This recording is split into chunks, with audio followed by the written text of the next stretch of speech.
was looking forward to a well-earned break.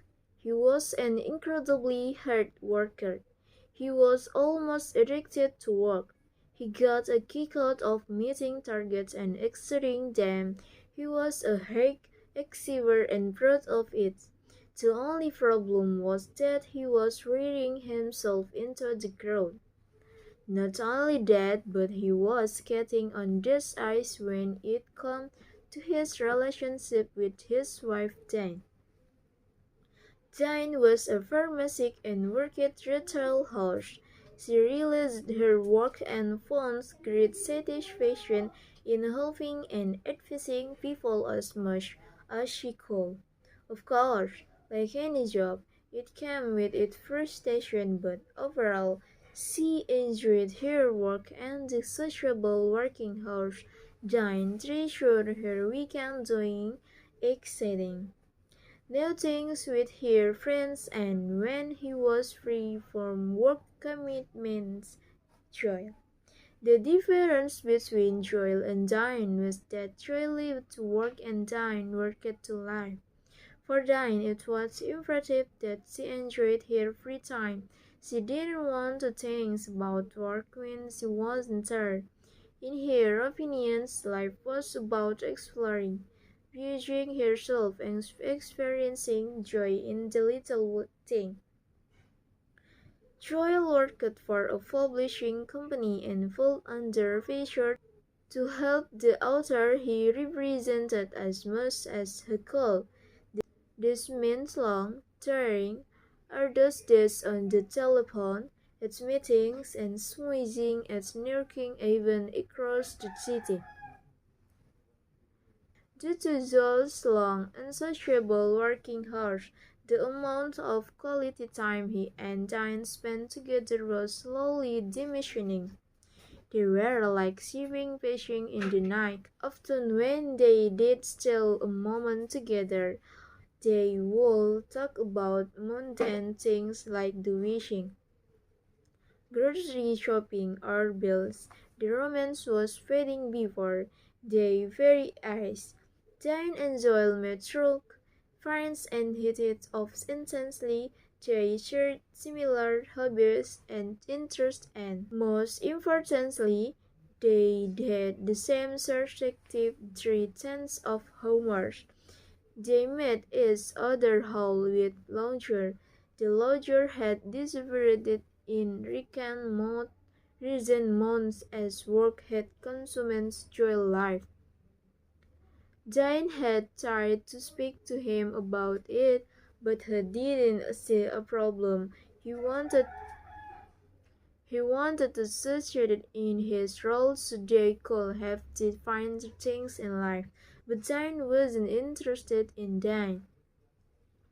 But Diane wasn't interested in that. Diane wanted to earn enough money to do fun things and spend quality time with the people she loved. She didn't care about showing off or giving up with the Jonas.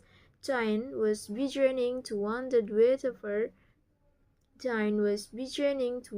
whether Joel cared more about his role at the publishing house than he did as her husband.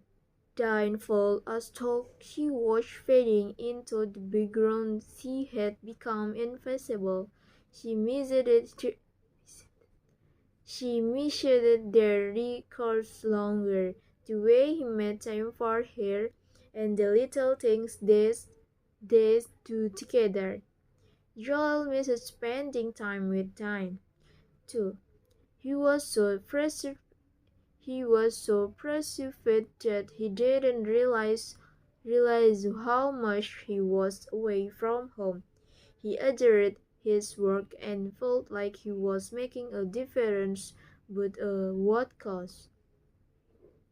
Diane discussed her concerts with her friends one Friday evening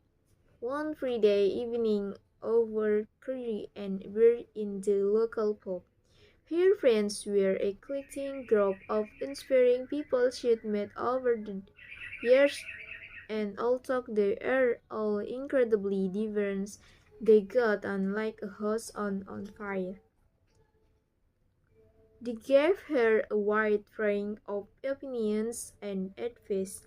In the end, she knew she just had to follow her gut instinct, and that was to tell the truth.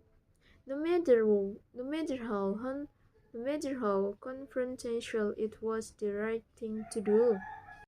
Yes, he did want to help his clients, but but he had become greedy. He wanted more commission and a higher status at work. He suddenly felt ashamed.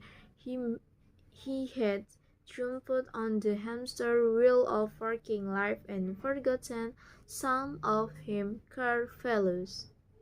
He took a step back and reevaluated what he had been doing. He didn't want to lose the one of a keen relationship that he shared with Diane. He concluded that he could still be a hard worker, but that didn't have to jeopardize the good things in his life. He needed to remember that was replicable at work, but he will never be replaceable to Diane and her family and friends. He was an integral part of their lives, and they missed him. He took a step back and made time for himself, for Diane and for his mental health. Work was one of his passions, but it didn't become his life.